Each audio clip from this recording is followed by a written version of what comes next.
Forget gurus. Forget anyone claiming to be an online business expert without going through the challenges of entrepreneurship themselves. The Real Money, Real Business podcast is here to prove the best insights in online business comes from your fellow online business builders. We dig into stories of entrepreneurs selling their business on the Empire Flippers marketplace so that you can learn how they made their business profitable, how they overcame obstacles, and what lessons they learned in their online journey. If you want to take your business and your knowledge to the next level, you've come to the right podcast. Let's get started.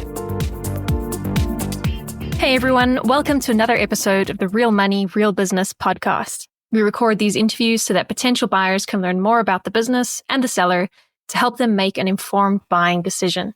If you would like to learn more about this business, including details like what type of business it is, how much revenue and profit it makes, and all of the assets included with the business, simply visit empireflippers.com/marketplace and search for this business's listing number, which you can find in the video thumbnail and in the description.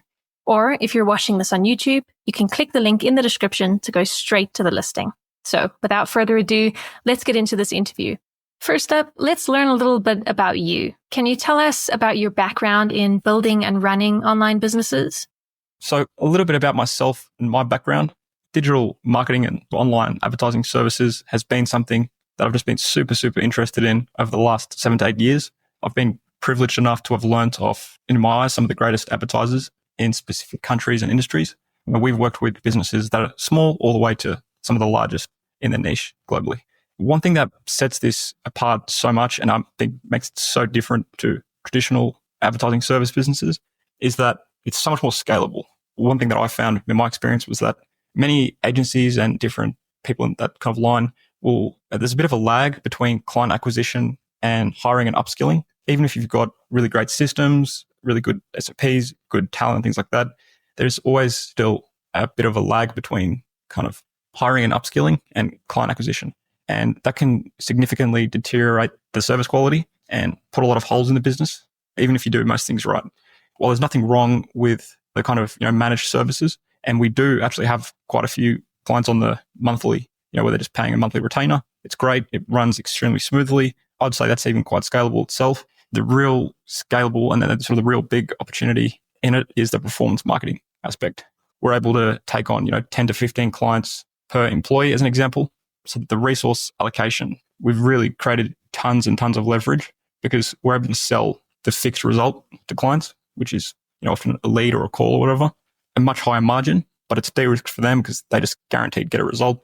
And, we've got some really innovative technology in the business, which enables us to run ads, bring our cost per lead down so much and sell that on. And really for not a whole lot of work, it runs very well. So personally for me, my focus over the last 12 months has been really nailing these offerings, getting quite a few case studies and things like that. So when new inquiries are coming in, about a 70 to 80% conversion rate, because it's just a no-brainer for them.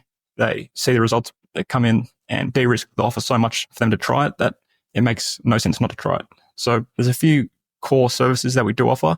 And the beauty of it is it doesn't rely heavily on one. And it also doesn't rely heavily on one type of client either, which is great.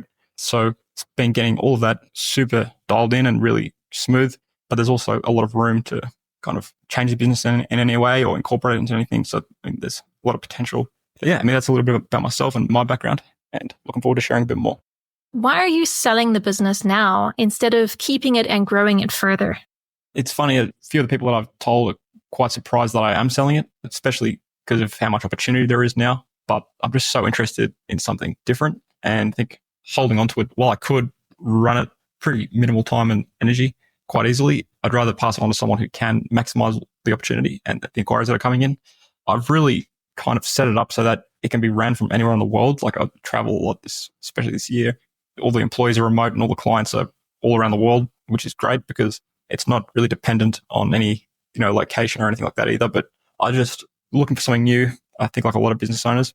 And I also wanted to sell it while things are going well, while there's a lot of traction and momentum in the business. And at a point where someone can come in and really capitalize on it.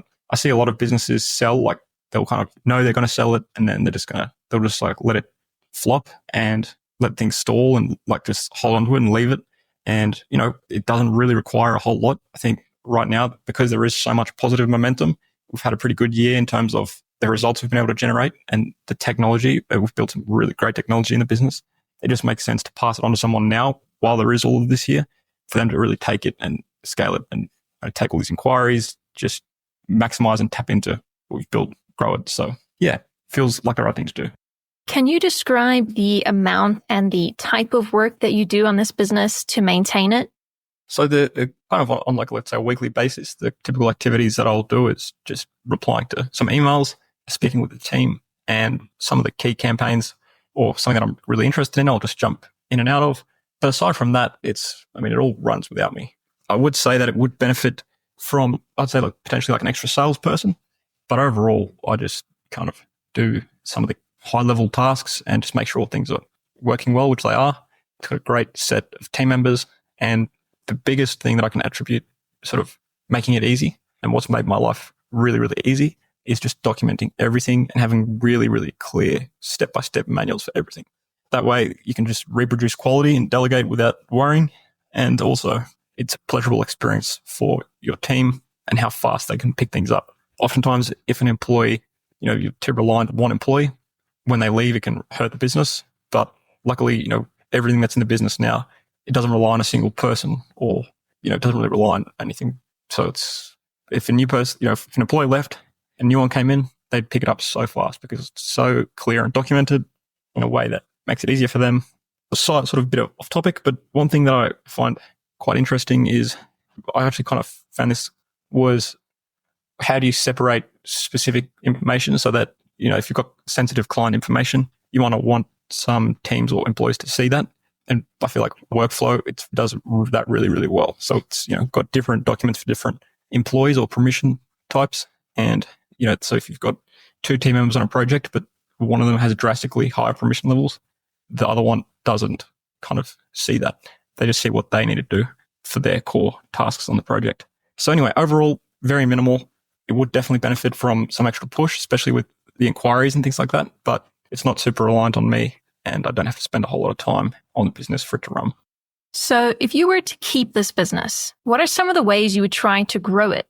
One of the key motivators in selling now is I'd rather sell it while there is so much opportunity because it makes it much more attractive to someone buying it and it just makes sense. But there's no shortage of avenues to pursue aggressive growth, especially on a global scale through a lot of the performance marketing that we have. So, we've done some deals with some different companies where we supply their whole range of businesses and you can sell to them. There's a lot that you can. And there's also a few other interesting sort of markets that I would look at. So AI calling, we've built something over the last 6 months, which I fully believe it's one of the most realistic and fastest calling things I've seen. And when we show it to clients, literally haven't seen anything as good as it because we sort of did it with some LLMs and voice providers using some things that sort of connect them, whatever. And it makes the campaigns really effective because it's a great upsell. The clients convert leads way higher because literally as soon as leads come in, it instantly calls them and all of this is included. But I would say there's a huge appetite right now in Australia for AI calling and it's super easy to sell because you're literally saving the business so much money. You're increasing efficiency in that business massively and it's really easy to set up because again, everything's super documented. We've got the exact formula of how to do this really, really well. I'll even show you on a Zoom call, like a live demo of how it's much more effective than typical AI calling. And we've got data partnerships that enable us to call, entire countries fully opted in, compliant with spam laws, which is great. In America, you'll find that no one answers their phones with AI calls because it's been bombarded already.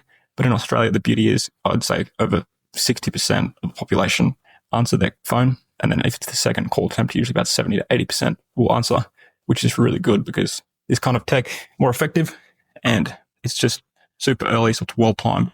Look, overall, the core pillars and the core offerings of the business, just pursuing those alone and, maximizing the inquiries that are coming in alone would be enormous. So happy to advise and lay out really specific strategies and, help or just give my honest opinion on all of that. But there's no shortage of opportunities and ways to grow. Right. And what would you say are the biggest risks with this business that buyers should be aware of? Like every business, there's risks with everything. But I say we've done a very good job of mitigating those. one of the biggest risks I would say is lead quality, because obviously having the model that we have, if the lead quality isn't good, then they're not going to come to you anymore. But we've got great lead quality. We work with some data partners which give us targeting ability, which just isn't accessible in traditional ad platforms. And that's been a really, really great way for us to get the lead quality super high.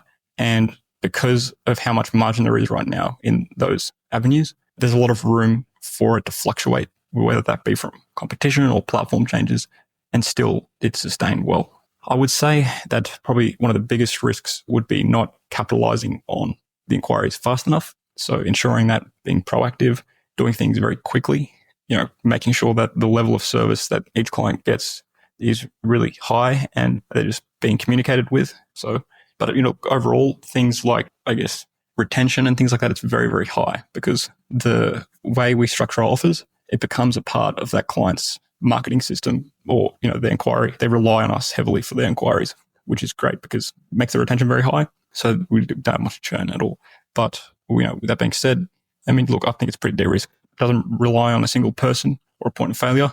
It doesn't rely on a specific service to generate all the income, and it doesn't rely on a specific client. So I feel like we've got the basis down, but like with any business, there's always going to be risk.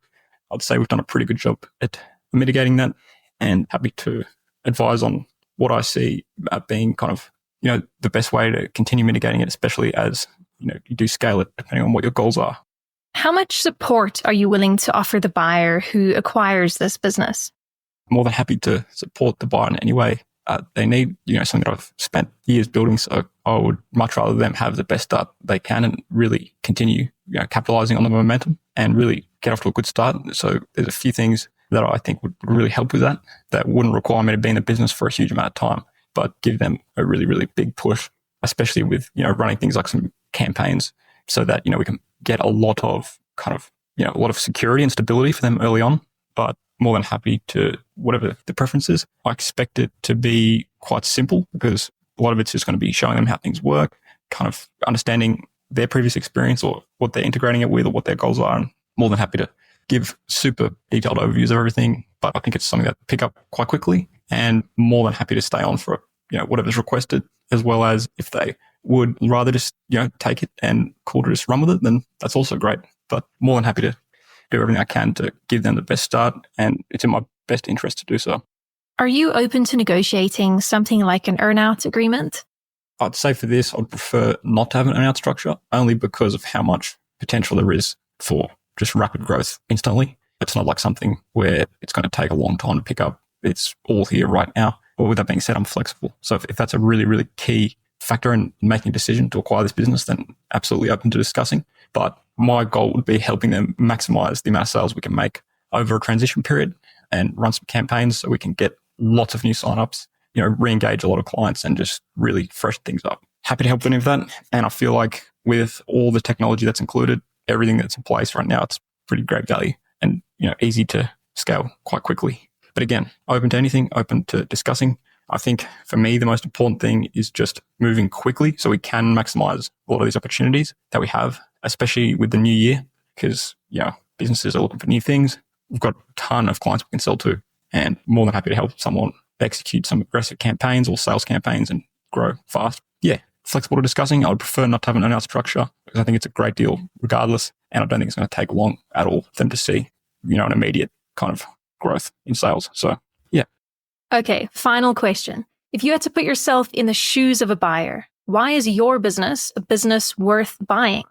I would say that it's an immense opportunity just due to how many clients we can sell to on a global level and how scalable, services that are in place. If your goal is aggressive growth, it's perfect for that. If you have, more of a desire to just have more of a lifestyle business, it also runs fine like that, runs smoothly. But I would say the real opportunity is in how many extra sales you can make due to the pool of clients that we have now and the line of products that we have. The case studies that we have and the results that we've been able to generate businesses have enabled us to just, our conversion rate is sky high, and our own client acquisition, it's super easy and we can scale that up rapidly. But I would say that it's a business that is very well set up, perfect for scaling, and the technology stack that we have in the business makes it very different and really kind of appealing to a lot of businesses because we've kind of picked a few very core things that differentiate us significantly from other businesses. De-risk sign up and onboarding for clients so they can just try and they're hooked. And it's a great way for businesses, depending on if you're an agency, integrate very well with that. Or, if you're someone looking for a start and want to push this, I would say that it's perfect for aggressive, fast growth on a global scale. And you can delegate with ease, knowing that all the manuals are in place, all the environments to train teams or salespeople or anything are all there. So it's not like it's going to suck you in and there's heaps of holes in the business. It's very well running and happy to ensure that we can really, really get you off to the best start possible and, pursue any kind of sales campaign or, campaign to all the existing opportunities in the pipeline to give you the best start possible. All right, everyone. Thanks for listening.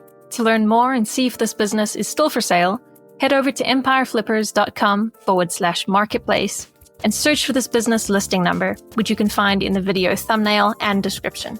Or if you're watching this on YouTube, click the link in the description to go straight to the listing. Once you've unlocked this listing, you'll find everything you need to know about this business. So, thanks for joining us. See you next time.